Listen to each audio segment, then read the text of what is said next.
ask to confirm what are people like how to pronounce people's names. Erin, I know from International Day of Peace, Erin Nixon, right? It's Yeah. yeah, Elijah, is that correct? Yes, that's correct, Janet. And Janet Pumariega. Janet Guerrero. Okay. Sorry, I can't hear you at all, Janet. Yanette, you don't appear to be muted, but we're not hearing anything from you. Do you have a different device that could have sound or? Janet or Krista, can you get in touch with Abiel and see if he can troubleshoot Yanette, please? And Yanette, if you can hover over your mute button on the lower left-hand side and hit the up arrow, that might tell you what your microphone is and what your speaker is. You can change them there. So Yanette appears to have both audio and video, so that is why I'm thinking we should get in Do you touch hear me with- now? Oh, No. yes, we can. Oh, I'm here. Good afternoon, everyone. Thank you. Hi. Okay, so we're going to get started now. So I will take it away and then turn it over to you. Hi, everybody. My name is Katie Harris, and I'm welcoming you to the Seattle MLK Organizing Coalition's 39th annual MLK celebration. Each year, we honor Dr. King's legacy with a rally, march, and community workshops amplifying our call for peace and economic and social justice.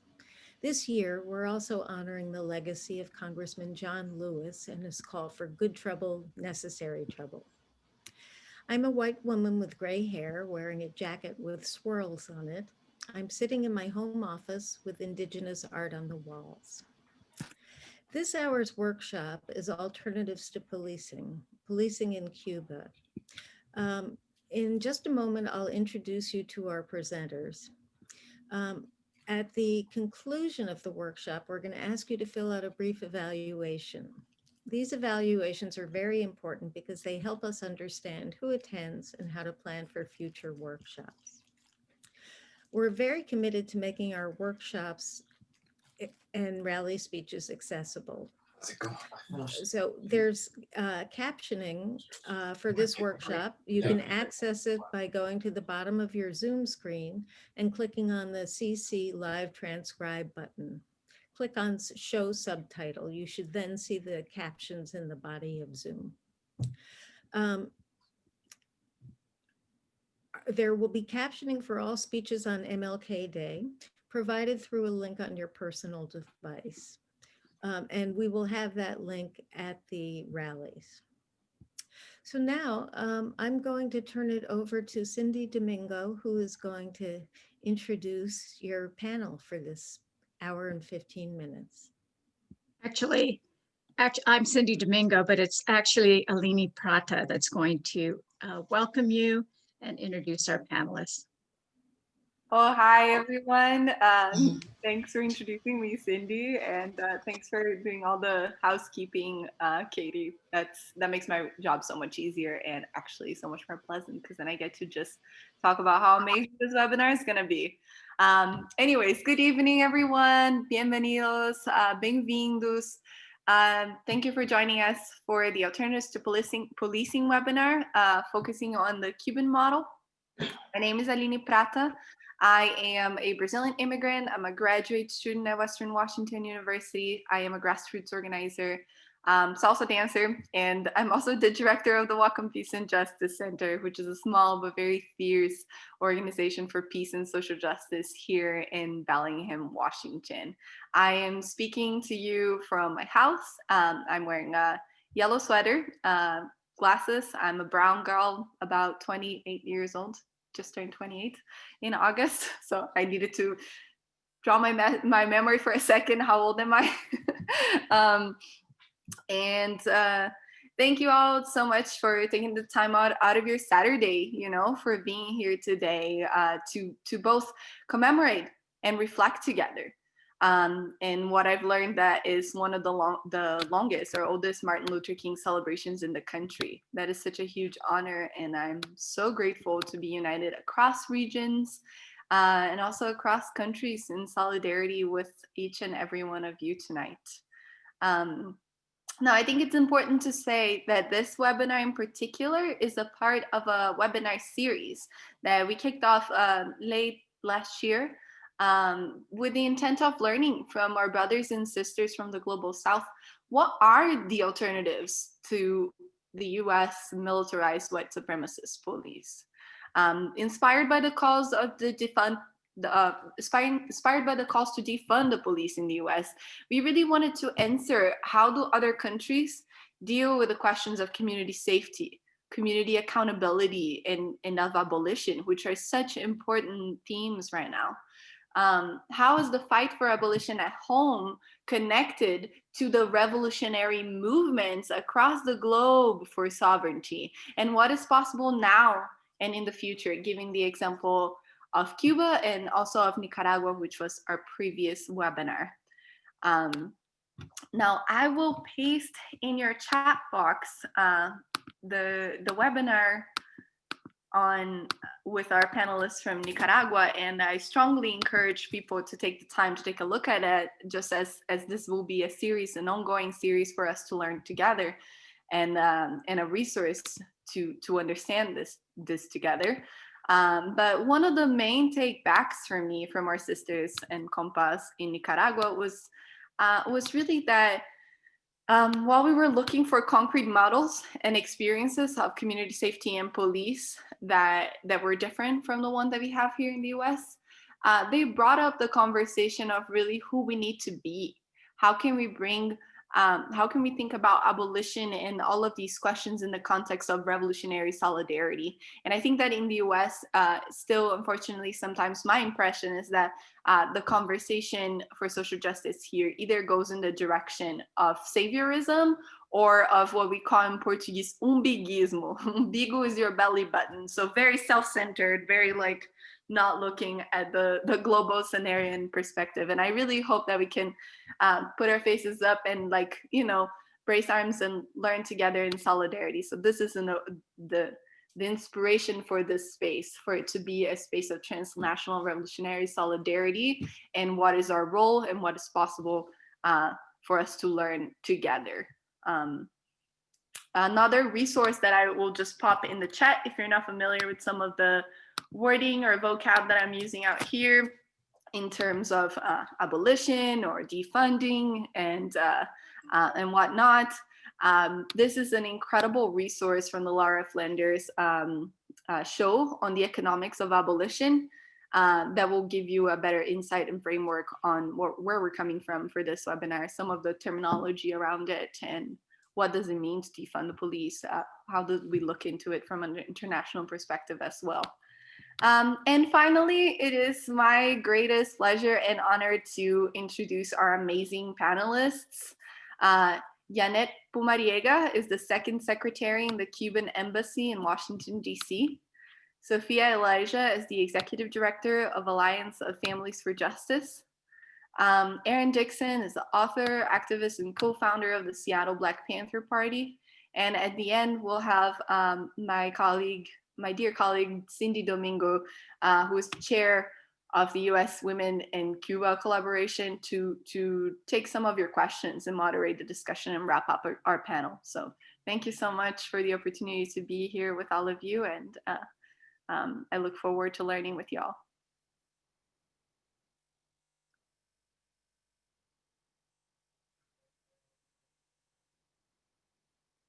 So Yanette, we were going to begin with you, and then to be followed by Sophia and then Erin.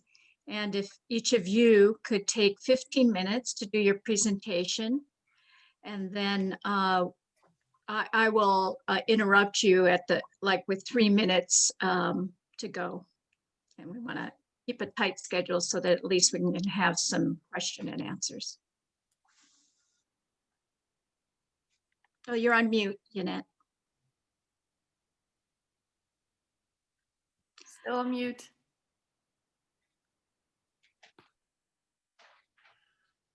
Can we unmute Yannette? Yeah, do you hear me now? Yes. Yes. Hello, everyone. Thank you so much for the invite. Thank you for the presentation. My name is Yannette Pomariega, as you were mentioning. I'm Second Secretary of the Embassy of Cuba. I'm a Black lady wearing an orange blouse, and I have a white wall behind me. I'm at home, safely at home. Thank you so much to all the organizers for the invite. It is such a pleasure to attend this webinar and to share a bit about how we see this approach of the Cuban police, this meaningful topic in Cuba as well. As it is recognized, the police is one of the essential institutions for the maintenance of the security in the country. The way in which it is organized and legally regulated will acquire a special importance when it comes to its efficiency in maintaining this security. To talk today about the role and characteristics of the Cuban police, it is essential in our case to look back to our history, to the origins and evolution of this institution of the government. During the colonial period, the police was characterized by a strong repressive tendency through the different mechanisms present in the Spanish metropolis at the time for colonization purposes, at the service of the colonial classes at that time. Until the end of the 19th century, Cuba was governed, as you might know, by the laws and the Spanish administration. The police at the time exercised a primary function of repressive nature. Their task was to discover the crimes and search for and arrest the criminal, basically like that. However, during the years of the first period of the wars for the Cuban independence from Spain, within the insurgent camp, what we know as the Mambises, some elements of control with police functions were also developed. But unlike the repressive nature of the military institutions created by the colony, these emerged with a marked social character. During this insurrectionary period, the police tasks were carried out by prominent officers and soldiers with a high prestige within Mambisa troops. But a setback on this approach was experienced again during the neocolonial period, where the functions and structure of the police institutions varied depending on the interests of each government in power. With the rise of Fulgencio Batista's dictatorship to power, the police and the army became basically murderous machines. The national police began to be used to repress strikes and student movements through the use of water hoses, sticks, rubber bands, cables. In this way, the police were moving away from their function of fighting crime and protecting citizens to become an apparatus of political repression.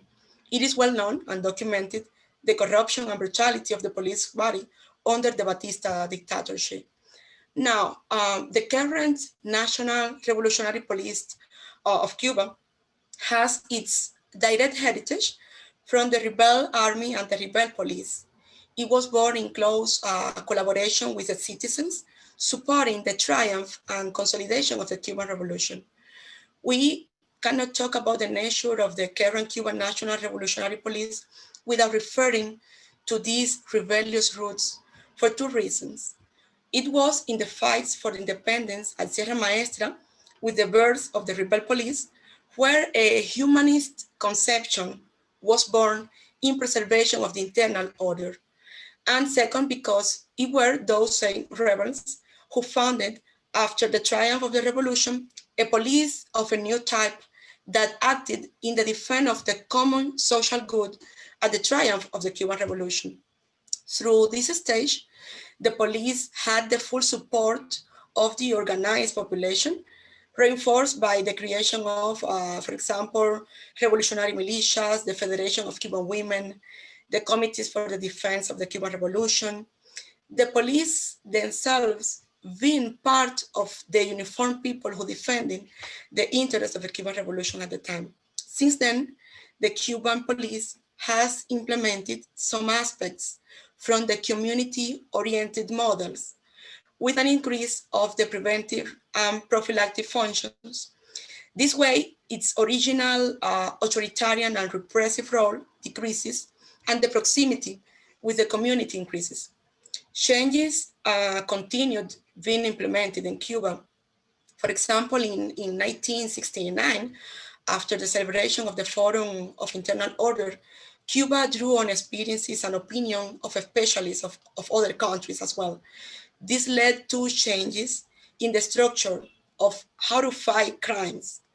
In 1971, it was implemented at the grassroots levels, what we call the head of the sector, still there.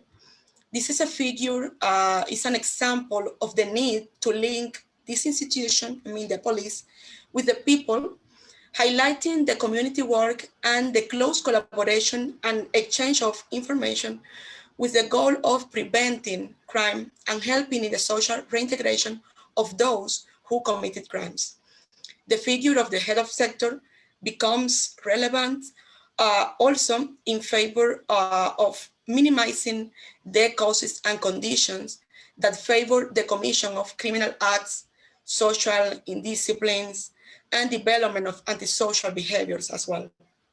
The head of the sector, together with another figure that is the juvenile officer, also has took an important role working with minors with conduct disorder by recommending to the families, to their schools, and all the factors that have a role in the development of the personalities of those minors.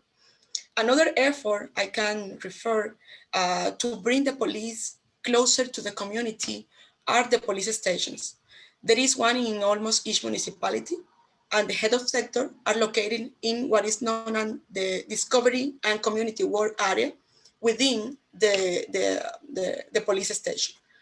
Also, a project named Station and Community began to be implemented in approximately 2007.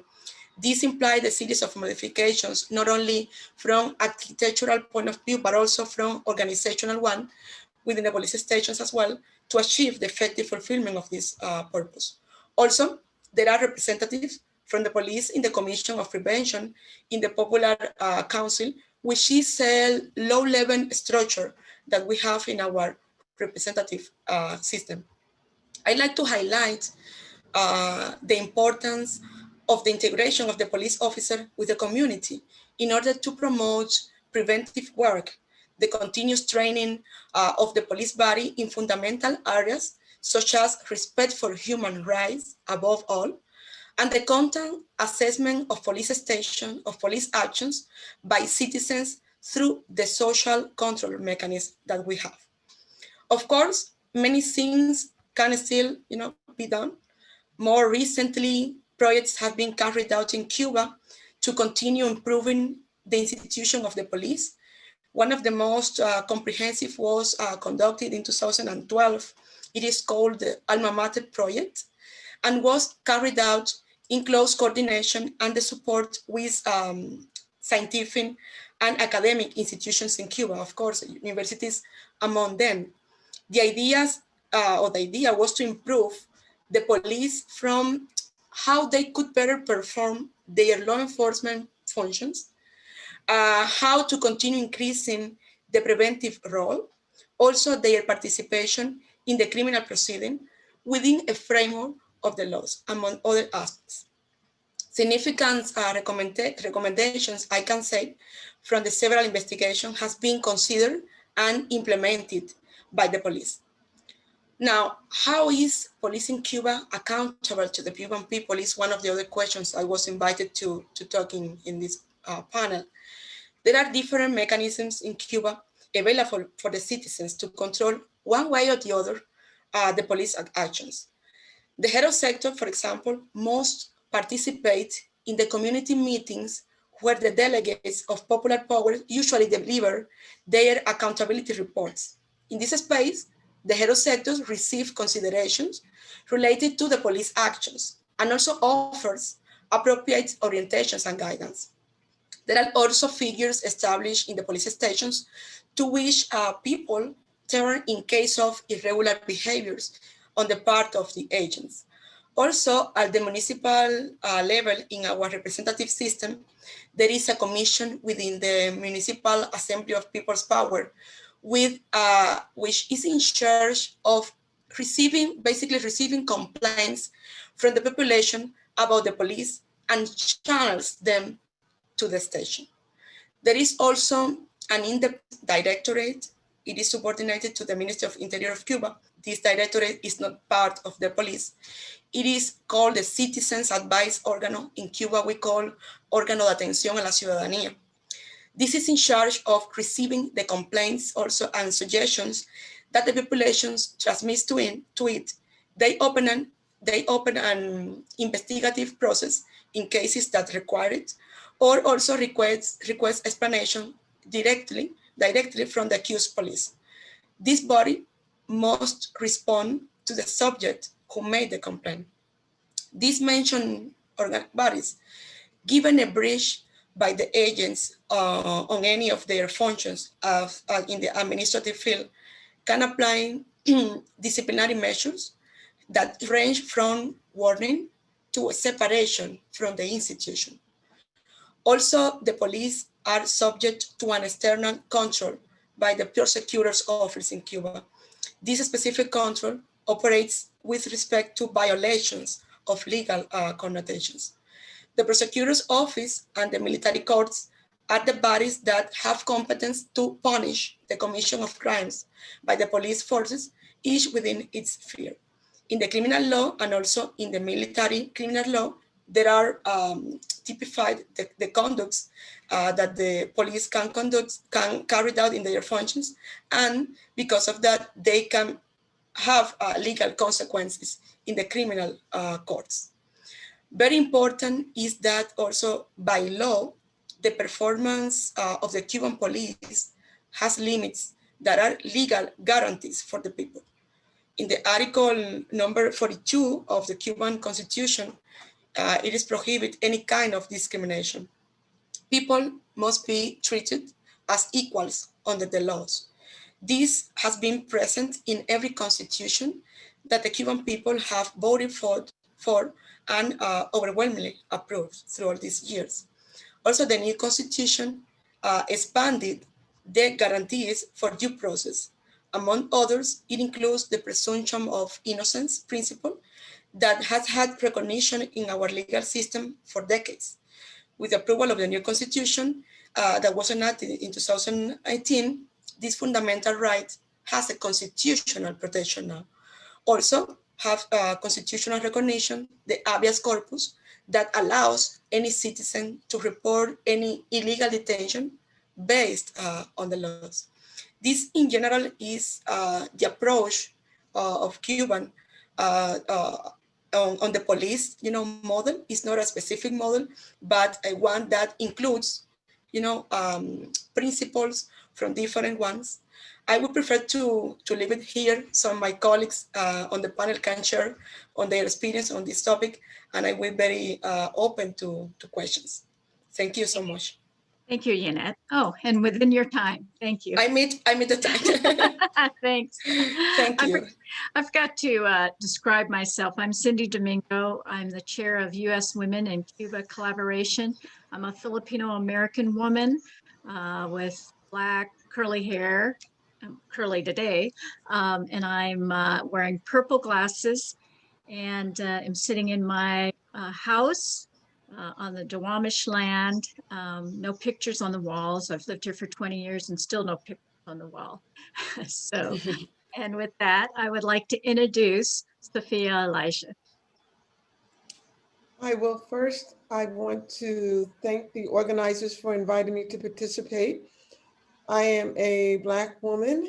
I am wearing a purple short-sleeved blouse with pink earrings and necklace.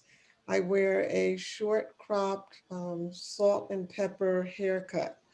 I'm in my home office, and let's see, the walls are white, and there is a calendar behind me from the Syracuse Cultural Workers that talks about all kinds of political events in the history of the United States. So I want to focus my remarks on my observations from the standpoint of being a Black woman in the United States who's been a political activist for decades, and the experiences and observations I've made over time from my trips to Cuba. I should start with saying I'm a criminal defense lawyer by training, and I am also a former law professor. I taught for almost 20 years, teaching law students how to defend people accused of crimes here in the United States.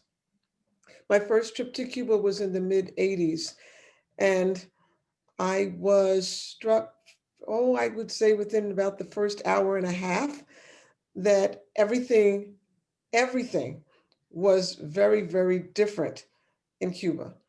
And it took me a while to understand kind of what that intangible difference was that shaped literally everything else that I saw and observed in the country. And in particular, I was interested in studying the criminal injustice system. Well, in the United States, I call it the injustice system, but I want to study Cuba's approach to the criminal justice system, policing, and prisons, because I do a lot of work around prisons and abolition here in the United States.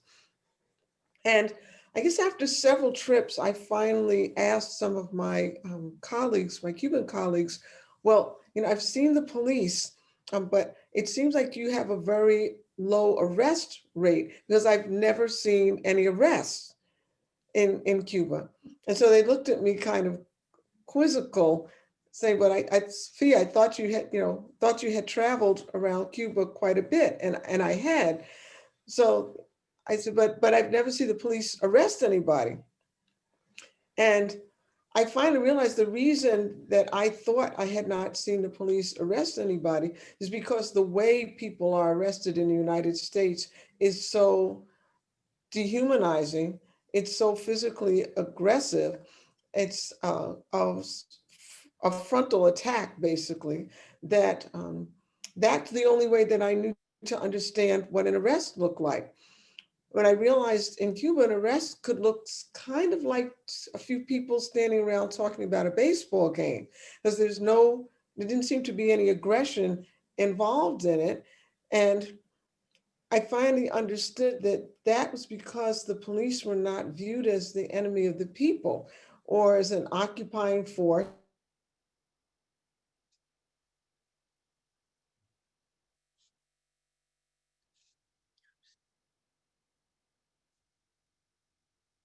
or as a Black person living in the United States, having witnessed my entire life terrorism and trauma from the police.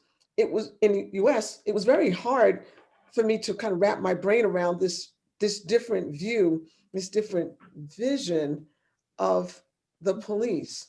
I would hear Fidel Castro speak about another world as possible, but it took a number of visits before I could stretch my brain to understand that phrase, another world is possible, really encompassed everything. And that the reason that the experience with the police in Cuba is so very different from the experience in the United States is because in Cuba, the people and the needs of the people are central to all decisions and everything that happens in the country. And as a person who grew up in the United States, that was a completely foreign concept because all the policies, all the decisions, everything that happens here seem to be focused around money and property and not around the people and the people's needs as being the priority. And that really, it took a complete embrace and understanding of that to be able to start to understand how the criminal justice system is set up in Cuba. And so after a few years of kind of trying to peel the onion of my indoctrination in the United States, I had opportunities to visit actually two prisons in Cuba and also visit courts and observe trials. And one of the things that struck me was that there's not one judge, there's a panel of judges for lower offenses, you have a 3-person panel, and for higher offenses, you have a 5-person panel.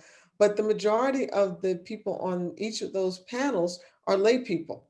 So if it's a 3-person panel, 2 of the 3 people are not lawyers. Well, that completely blew my mind because, as a lawyer, grown up in, raised and working in the United States, lawyers are falsely believed to know everything and be the only ones really, quote unquote, fit to adjudicate how the laws should be carried out. So the fact that lay people sat on the courts in Cuba really spoke to this larger system in which, of course, the police fit, but how the entire system is set up to support and be participatory by the people. Another aspect that I found that really struck me in Cuba was the overarching sense of safety.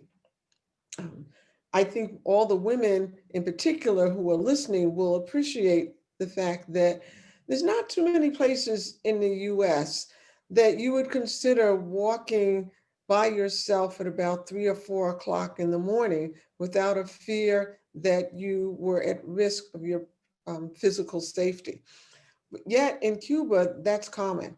There's no worries that I ever had at any time of the morning, noon, or night to go walking by myself down a completely dark street in central Havana or old Havana without, and I never had to worry about my safety. And it's not because the streets were lined with police who were protecting me. It's just the entire society was one primarily of law abiding and not, you didn't have to risk physical assault. That's a very, very different experience. But now I'm going to turn in specific to what I'm sure many of your listeners are focusing on is, and that is, um, do you have, and I was on a webinar not too long ago, do you have experiences like George Floyd, Breonna Taylor, Oscar Grant, and the names are like too long, there's too many to list all of them in Cuba? It's a completely different experience, completely different experience. I'm a mother of 2 sons, 2 Black men um, here in New York City. There's not a day, even now that they're in their 30s, there's not a day that goes by when they go out the door that I don't worry as to whether or not they're going to be safe in the streets. And I'm not worried about their peers, I'm worried about the police and whether or not they will be shot, assaulted, or just never make it home. Um, that is a constant fear. And I have yet to meet a single soul in Cuba who's had that experience, who knows what that fear is. Um, that in and of itself speaks volumes. It speaks volumes that there's just not that kind of repression and assault, because that kind of daily stress takes its toll. Not only does it take its toll on the psyche, it takes its toll on your physical being. And I'm happy to say that my Cuban brothers and sisters don't experience that. And I hope that there will come a day in the US where no one has to experience that either. Um, I think I may stop here, Cindy, because I want to make sure that we have plenty of time for audience participation. And I'm sure that whatever I forgot to cover will come up in the Q&A. Thank you, Sophia. You know, I've had similar experience and in my times to Cuba, and I want to just tell a brief story before I let Erin speak, is my first time in Cuba was on during International Women's Day. And one of the women of color was out walking along the Malecon, which is the wall that surrounds the ocean, or is the border to the beach and the city of Havana. And a police approached the friend, who's a woman of color, and she got scared because she has had experiences in the United States with police, and it was late. And the police said to her, "Happy International Women's Day." and she was so shocked. And that was her first experience on her first night there, and she has never forgotten it. So it was a wonderful experience. So with that, I would like to introduce Erin Nixon, my good friend. Erin, unmute yourself, please. Sorry about that. Thank you, Cindy, and thank you, everybody that has spoken thus far. And thanks for asking me to participate in this. Now, I've never been to Cuba, so I can't speak about any experience there. But I can speak to about my experience here in America as a Black male.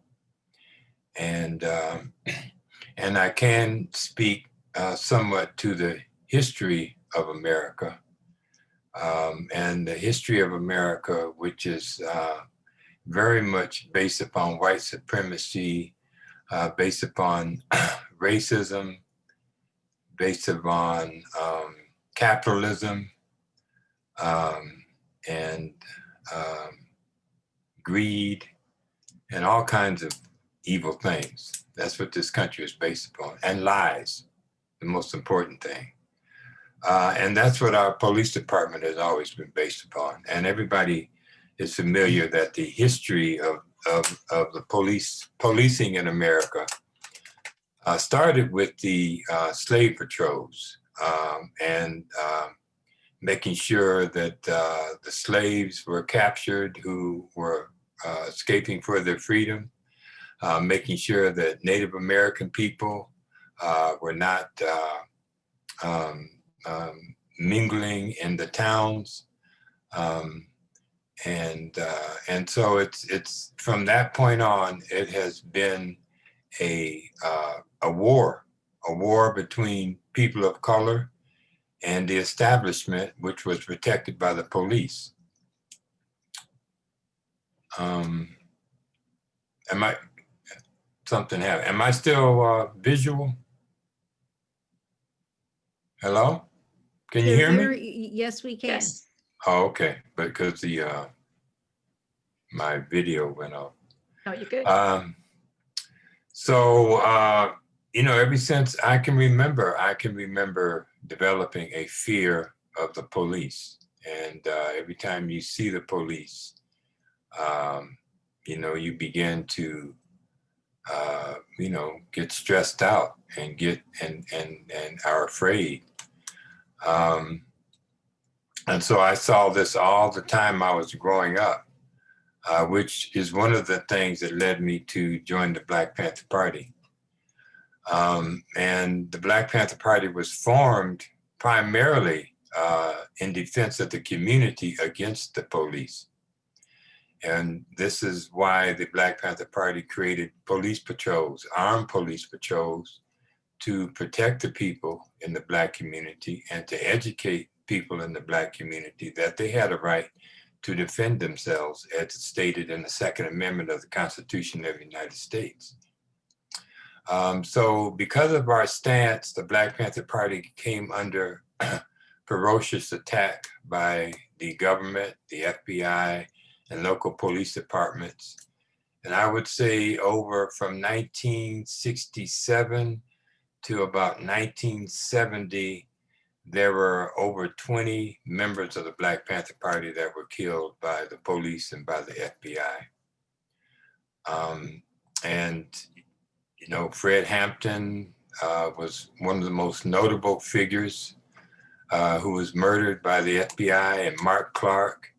And I could go on and name so many other people who were also killed by the police department. So,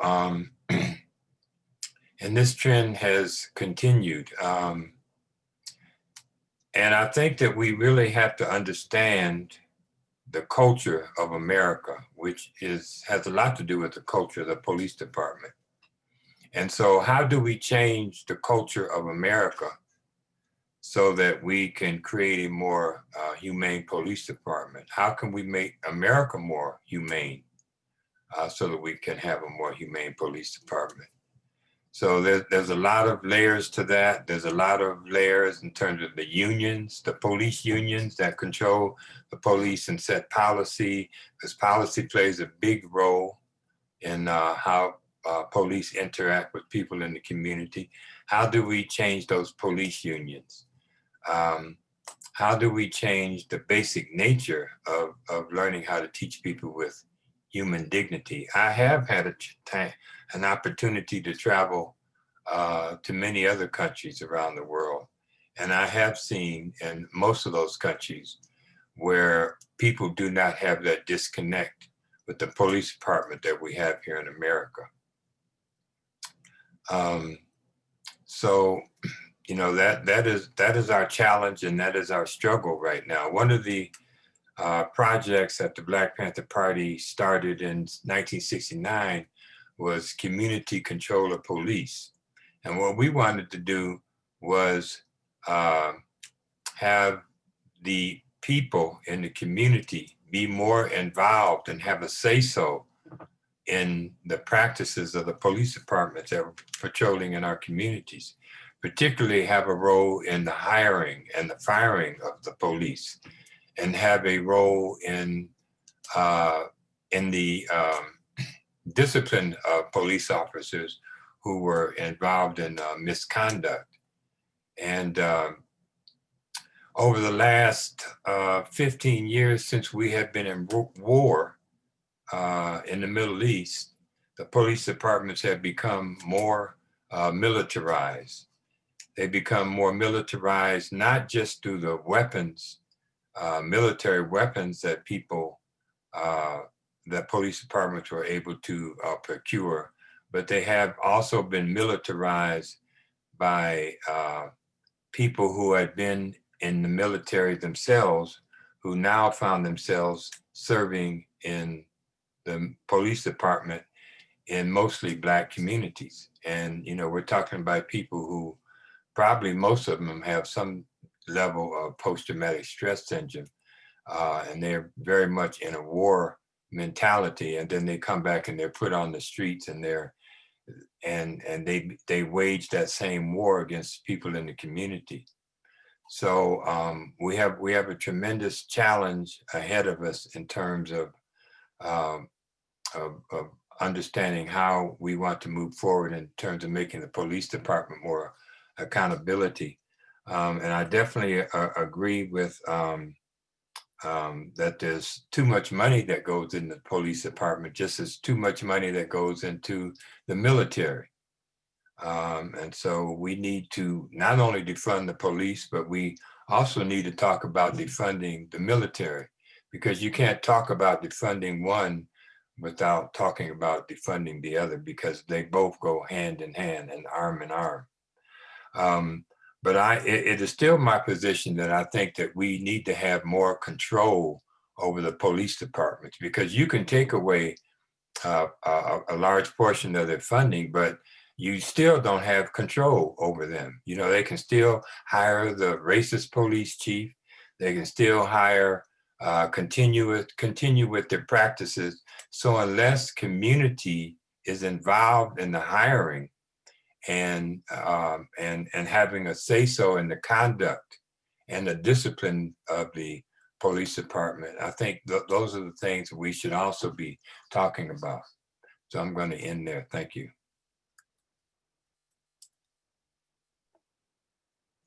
Thank you.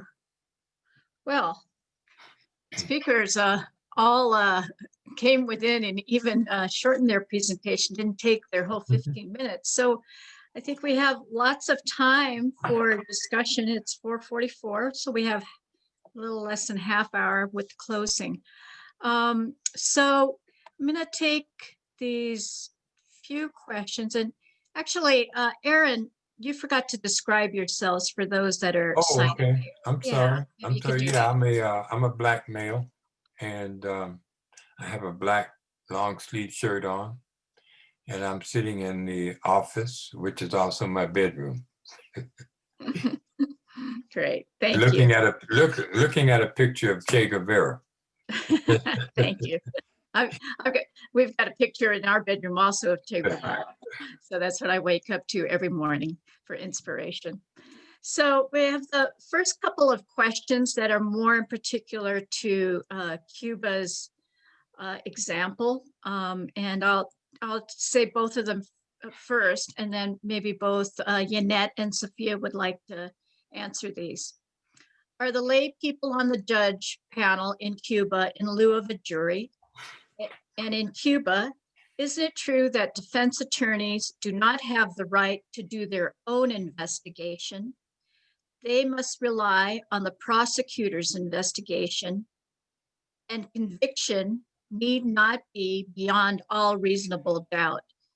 Conviction rate in Cuba is extremely high result.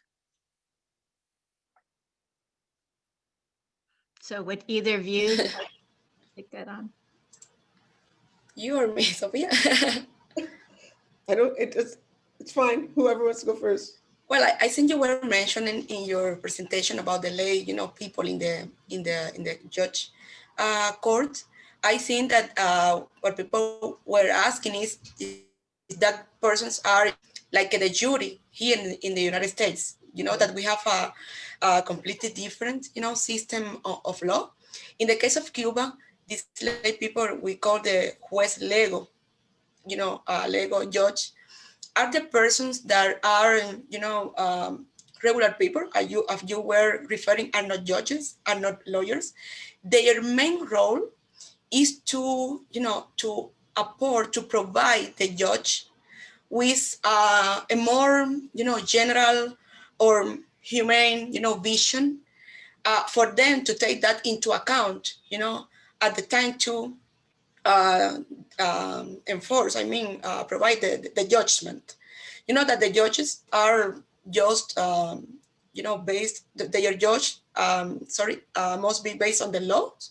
Specifically, they should look at this. And those people are the ones that provide with this more humane vision for them not to probably apply, over, represented judgment in Cuba. This is, I think, it's a fortress, I would say, for our, court system in Cuba. I know if you would like to add something else.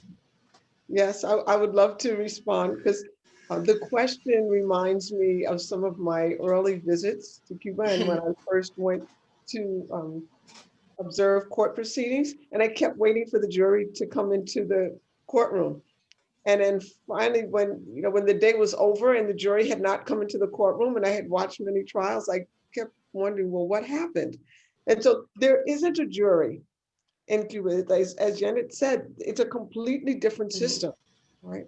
And for people who've been trained in the law in the United States, it generally takes a very long time to process, to really close the door on what you learned in the US as far as how the legal system operates here, because we tend to think that it's the only way that things can happen and not understand that there are other systems that are functioning quite well in other parts of the world, and that just because you can't draw a dotted line between what happens in the United States and what happens in Cuba doesn't mean the Cuban system doesn't function quite well. And in many respects functions much better. So the not having a jury is one of them. And the second question about what defense lawyers can do and who they depend on for the investigation and can't do their own independent investigation. So as a criminal defense lawyer myself, I had the exact same experience and thoughts when I first started observing. I felt like, oh my goodness, people must be railroaded and defense lawyers are just puppets and their hands are tied, because I've been trained in this adversarial system. That's what the US criminal justice system is. It's an adversarial system. The system in Cuba is not an adversarial system. And the only thing I can say is you can say that 400 times to lawyers from the United States, that the system in Cuba is not an adversarial system. They can't process it. It just can't process it because it's all we know. right? And so it takes quite a while to see that, the sky has not fallen in Cuba because their court system is based on a different system. It functions quite well. And so this concept that the defense lawyers rely on the investigations done by the prosecutors, well, the prosecutors their job is not an adversarial one. The defense lawyers' job is not an adversarial one in the courts in Cuba. And I know this is going to sound just like almost like blasphemy to US trained lawyers, but there is this quote unquote joint quest for the truth in the courts in Cuba, which I know, I can't even believe I was able to articulate that, because for a very long time, despite the fact that I believed in what I saw in Cuba, I couldn't quite get this quest for the truth idea. That was probably far down on my list of understandings in Cuba, because I had been so indoctrinated that only an adversarial system could work. So I hope that responded adequately to the question. Sure. I would like to add something, probably. Do you hear me? Yeah, go ahead. Yeah, yes, well, you are right, and your observation has been very accurate, Sophia.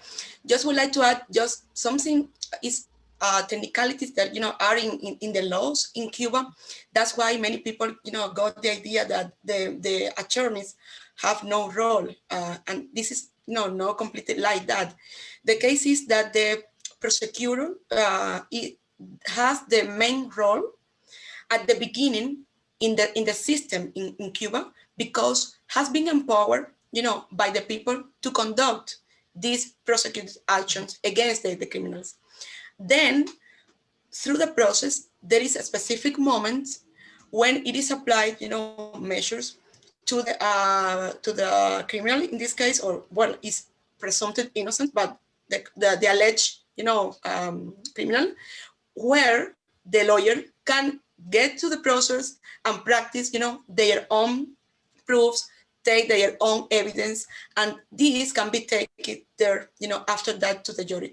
So it is true that at the beginning, since the process hasn't been open completely, at this very beginning, the attorneys do not have like and broader possibility to practice, prove, to access to the record. But right after this moment is established, by law and the prosecutors in this case, then the lawyer can, access to the files, to the records, practice proof, and take this proved evidence to the court. That's how it's established in our procedure, criminal procedure in Cuba. But it's not, exact to say that have no role at all. Yes, have, but at a later moment in the process.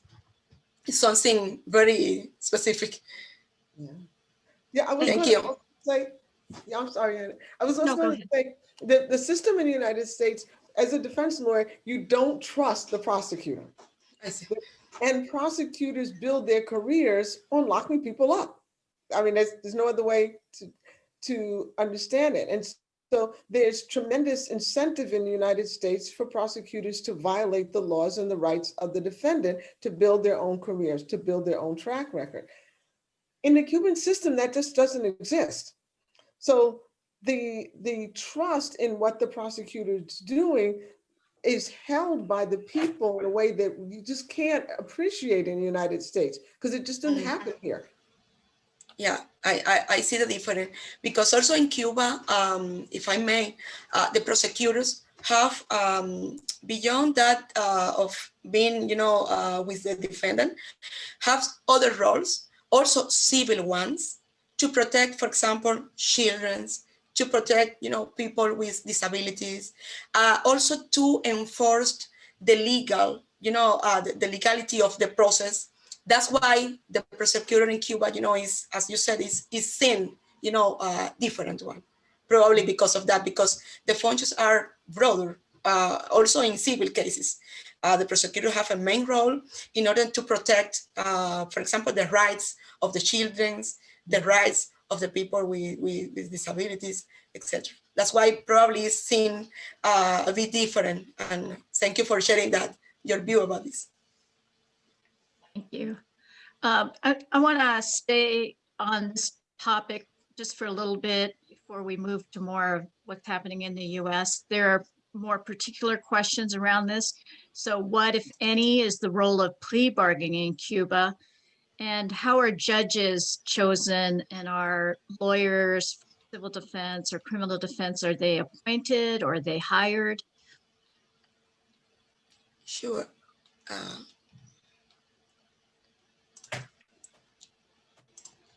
Sorry, could you repeat the first question? Sorry. What, if any, is the role of plea bargaining in Cuba? Yeah. Well, in this is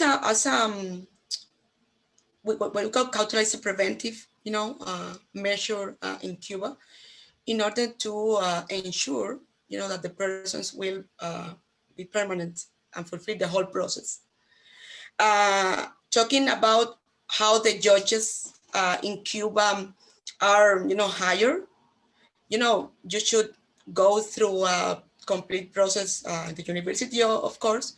Then you should, go through at some points through exams in Cuba, and then you can be, open to participate as a judge in the different, levels of our legal systems. We have courts at municipality levels, provincial ones, and the Supreme Court.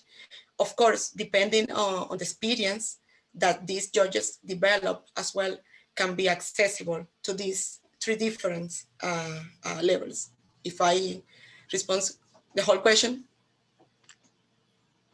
Sophia, would you like to respond to any of those questions? No, I would have had the same response. Okay, all right.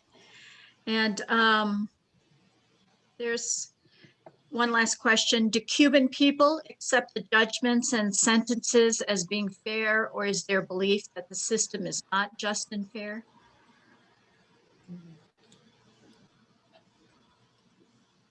Are you gonna say something? Sorry. I was just going to say, I've talked, and I'm sure Janet, you have too. No, your view is quite important as well. In my travels and talking with lay people, professional people, people of all walks of life, I've heard no complaints about the court system. None. People might complain about standing online to get their ration card filled, but I haven't heard complaints about the court system. I realized the question, if I could go back for a second about the plea bargaining.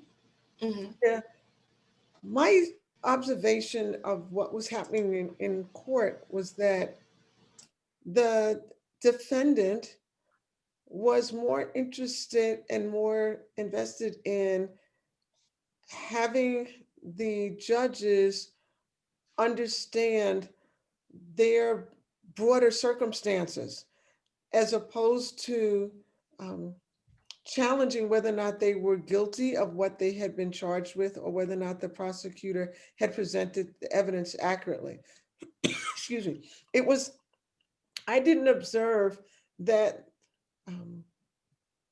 that there was a lot of, I'll use the word suspicion for want of a better word, suspicion as to whether or not the prosecutor was fairly and accurately reporting what had taken place.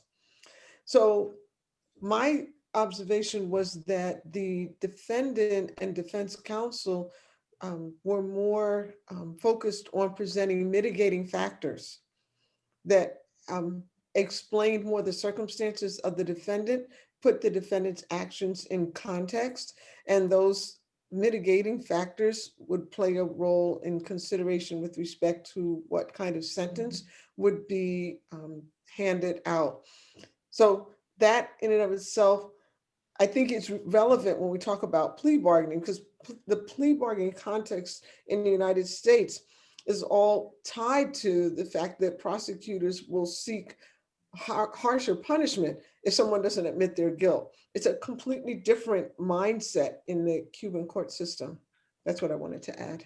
Yes, I completely agree that as I was referring at some point at the beginning, in Cuba is, the way this figure, doesn't have any role as in the United States, That's why I was referring that the idea is that people, be present through the whole process.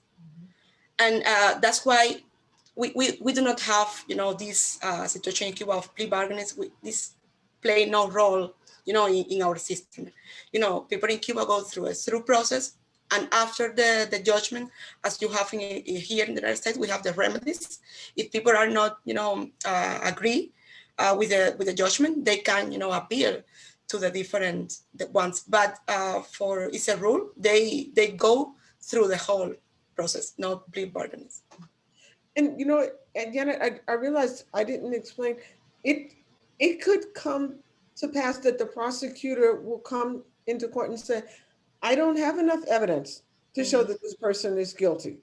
Now we don't we rarely see anything like that happen in the United States, but it can happen in Cuba. It's not uncommon. So when we're thinking about this kind of this adversarial thing and what role the defense counsel has, the prosecutor's role in the Cuban court system is just so different than what we see as the prosecutor's role here in the US. Yeah. I'd like to bring Erin into the discussion, and Eleni, feel free to interact if you have some contributions, because you have the experience from Brazil. And so we want to move to, in the US, how do we use the momentum of recent protests against racial violence by police forces to achieve real change in policing? And is there any one lesson from policing in Cuba that could carry over directly into these efforts for change in the United States? You're asking me that? Yeah. First you, Erin, and Sophia and Eleni, if you'd like to contribute. Well, well, first of all, let me say that I think when Biden was elected president, that I don't think there was enough pressure put on him to hire someone over the Justice Department. And unfortunately, the person that he did hire is pro-police. So I don't know how much change we're going to be able to see from that, but that would have been something that I think the momentum of the movement should have really focused on, and making sure that Biden elected someone that the people had chosen. So with that said, I think now that we know who has been chosen, I think that there should be a tremendous amount of pressure put on him, and it should be a demands that we want to see in terms of the change of policing in America. And also, I think on the local level,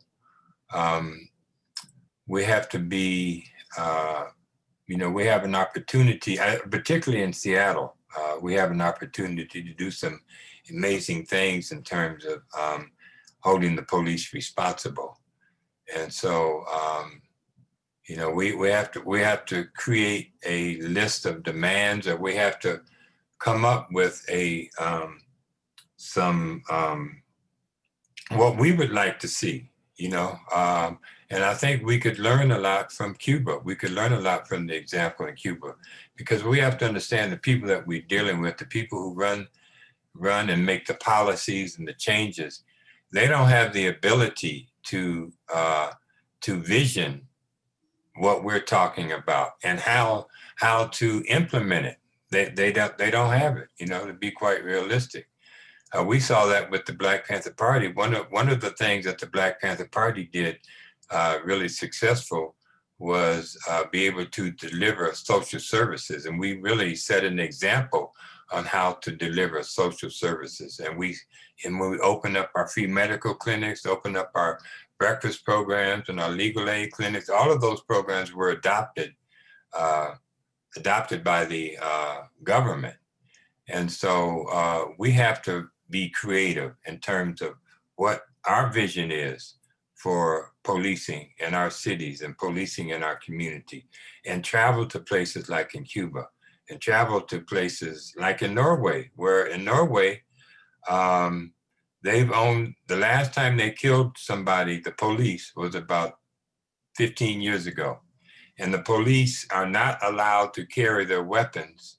Their weapons are locked in their cars, and they have to get permission if they have to use it. So there's a lot of things that we could learn that, and that's one of the things that we did in the Black Panther Party is we learned from other countries. We learned from other communities around the world so that we could come up with creative ideas in terms of how to solve the problem. So, you know, those are some of the things that I think that the organizers and young people should think about is creating a vision of what we're asking for. And even in some ways, even implementing some of those things, you know, providing security in our own community, coming up with our own 9/11 service. Since we know we can't call 9/11 because they'll send the police out and somebody's going to get killed, and usually it's us. So then we have to, and if they're not going to address that, then we should be thinking about creating our own 911 service. Think about creating our own community control of people in our community. And maybe the examples that we show could help the government to be involved in funding some of those things. So, you know, those are the things that I think that we should focus on while we have this momentum behind us. Thank you, Erin. Sophia, would you like to speak to it, or Alini? Yes, I definitely would like to speak to it. I'm heartened by the call to defund the police, but I think that we are kind of short-sighted in the call to defund the police. And that is because unless we're going to completely overhaul the system, defunding the police is just one manifestation of all the failures of the system that has not worked for the people for centuries in this country. So until we're going to create a system that is people-centered in every aspect, then you're going to have, if it's not the police, there's going to be some other system that is going to horribly fail the people. So we have to do a hard look and be willing to throw all the silverware up in the air and start over with a new melody. Otherwise, we're still going to have the same old song. Could I just jump in there? And I agree with you 100%, because this system is rotten, Yeah. you know, and we're not going to be able to change this system unless we tear it down. Now, the question is, how are we going to tear it down? You know, it could be done in a variety of ways, but I think that's one of the things that we have to look at is how are we going to, how can we change the system so that it is a more humane system? And it's rotten in every single category, you know, from the educational system, the prison system, the medical care system, you know, in every aspect, because it's the foundation that it's built on is a rotten foundation. You know, it's a foundation that's been built upon lies and lies and lies. And unfortunately, American people, as we are seeing today, they are very susceptible to any kind of lies because they don't know what the truth is, because they've never been taught the truth. So I just wanted to throw that out there. So we're actually at 5:10. Alini, did you want to say something? No, go ahead. Go ahead. I mean, just to wrap up, this is like, I think, the peak of our webinar, and like why spaces like these are so important for us to reflect. The call for defunding the police is not necessarily adversarial, right, to a call for abolishing the capitalistic exploitative system that we live under, that we're referring to, and that is so much of the status quo and the culture of American existence. I do hope that like spaces like this can provide us with the language and the opportunity to learn from each other how the end goal is not just to defund the police. The end goal is abolition of this capitalistic, exploitative, white supremacist, patriarchal, ableist, you name it, LGBTQ phobic system that we're all being exploited for.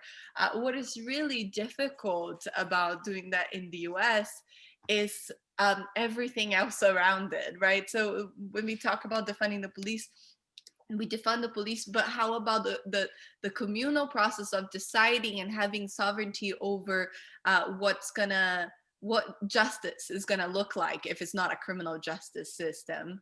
And how are we gonna hold community accountability and transformative justice when we barely have a decent concept of community in this country, right? Like, my life here is just so different from my life in the US, in Brazil, and I have my basic needs met here. In Brazil, I was always just like hustling to get the basic needs met, but I had community. And I do feel like I'm really grateful that I have found that in some activist circles. But in general, our lives are set up in a way to follow a very individualistic path, and one that is not interdependent. So how can the weekend comes and people are concerned with getting their camping gear or going to the next new brewery, and instead, like in Brazil, I know I was just in another webinar with my comrade, my best friend from college, and someone who introduced me to the idea of a feminist, anti-imperialistic, anti-militarist type of work, where they were talking about a popular education school that prepares students for the SAT while also bringing class and mass consciousness.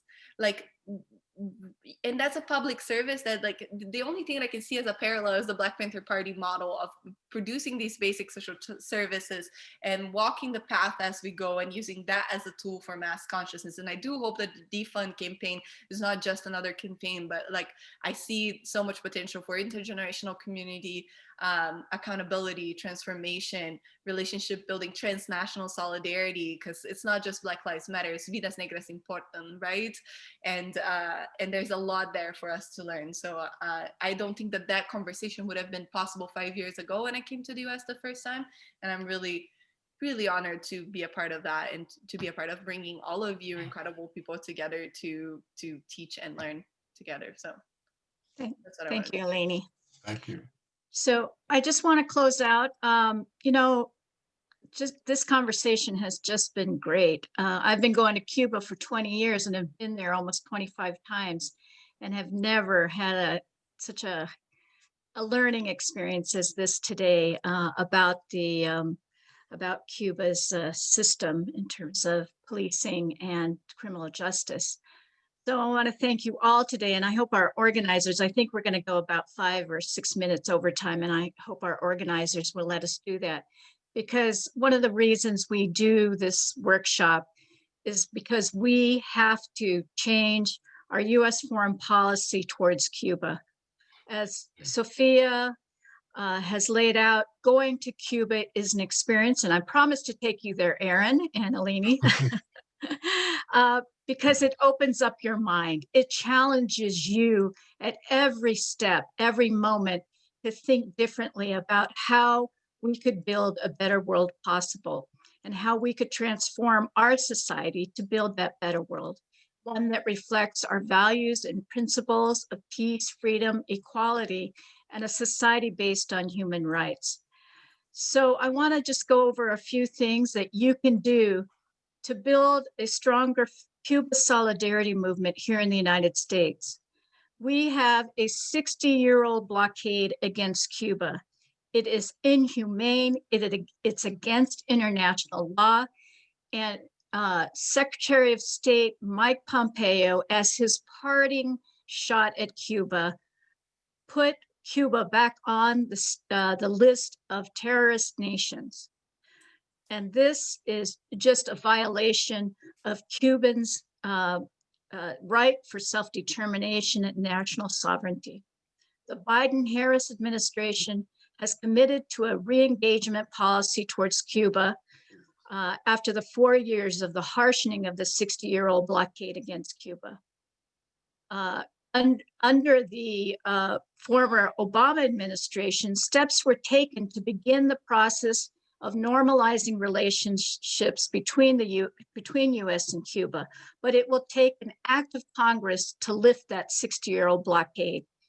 So we want to lobby the new administration to keep their promise, but as a first step in only as a first step of re-engagement and normalizing US foreign policy towards Cuba. And we want to build a new foreign policy towards Cuba, not go back to the same old, but we want a Cuba policy that's based on mutual respect and respect for Cuba's self-determination without US interference. Over the last year, we have built the strongest Cuba solidarity movement under the alliance of US-Cuba normalization, along with Canadians, and to lift the 6-year-old blockade. There's a new alliance called ASERE, which means friend in Cuban Spanish, that will be coordinating lobby efforts. And we hope that you will join us in lobbying our congressional delegation to support legislative bills to tear down that US blockade. As I said, it will take an act of Congress. The president can do certain things like opening up travel, initiating some economic trade, but it's only Congress that can lift the blockade. Only Congress can completely lift the blockade that will open up economic trade and stopping. We have to stop the funding and using US monies to fund counter-revolutionary movements in Cuba that is meant to overthrow and destabilize the Cuban government. And that is our tax money being used. Second, we have a campaign called Saving Lives Campaign that calls for US-Cuba cooperation in the fight against COVID-19. We know that our country is the worst in terms of statistics around COVID-19, and in particular the impact on communities of color, especially in the Latino community, the Latinx community, African-American community, and especially the indigenous communities. We can learn so much about Cuba's healthcare system, which is absolutely free, and why they only have 1.3 deaths per 100,000 to our ratio in the United States, which is 110 deaths per 100,000.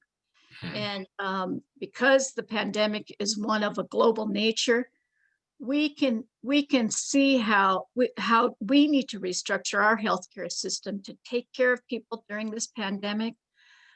We can utilize the vaccines that they are developing, as well as their medications, and as well as their preventative measures in terms of alternative medicine. And you can go to the campaign at savinglives.us-cubanormalization.org, or you can contact me at cindydomingo@gmail.com. And if you want to become active in the Cuba Solidarity Movement, there are a number of organizations. If you live in Seattle, the Seattle Cuba Friendship Committee, my organization, which is U.S. Women and Cuba Collaboration. And there are, hopefully, as we deal with the pandemic, and if we can open up travel to Cuba once again this year, there will be a number of organizations doing delegations, the Venceremos Brigade that Sophia used to work with, Pastors for Peace, U.S. Women in Cuba Collaboration, Code Pink, but many of these may be put on hold until the pandemic subsides. If you are in Seattle on January 31st, from 11 to 1 o'clock, we are going to be doing a banner holding in Ballard. We decided to begin to educate people that have not been part of our Cuba Solidarity movement. We're going to do banner holding at safe distance. And for those of you that don't feel safe coming to a person-to-person banner holding, at 12 o'clock, we'll be doing a car caravan. And again, we can send out information to those of you that have attended this. And I think the organizers are going to be giving us your names and emails, and we can send out information about all of these things I've talked about. So I want to thank you again, Yanette Mariaga, Sophia Elijah, my friend Erin Nixon, who I'll take to Cuba with me, I'm gonna hold you up to that now. Alini Prata, and especially Katie, who has organized these workshops for the MLK Day celebration and rally for 4 years and made a successful switch to this year to virtual workshops, which have been overwhelmingly successful. And I want to thank you all again for coming, your time and contributions. We hope we continue to work together to change both our domestic policies and our U.S. foreign policies because they are so connected. So I'm going to turn it over to Katie because she has one last item to close out. Thank you so much, Cindy. This was really wonderful. Thank you to all the panelists.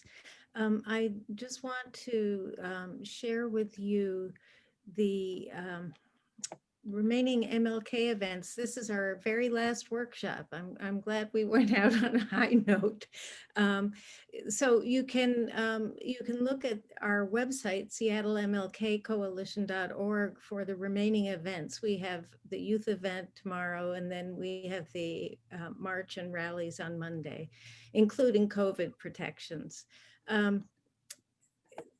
We would appreciate it if you would fill out an evaluation for this workshop. I put a link in the chat, and you can reach us at mlkseattleworkshops@gmail.com if you've got questions or feedback about the workshops. So again, our profound thanks, and this concludes our presentation. Thank you.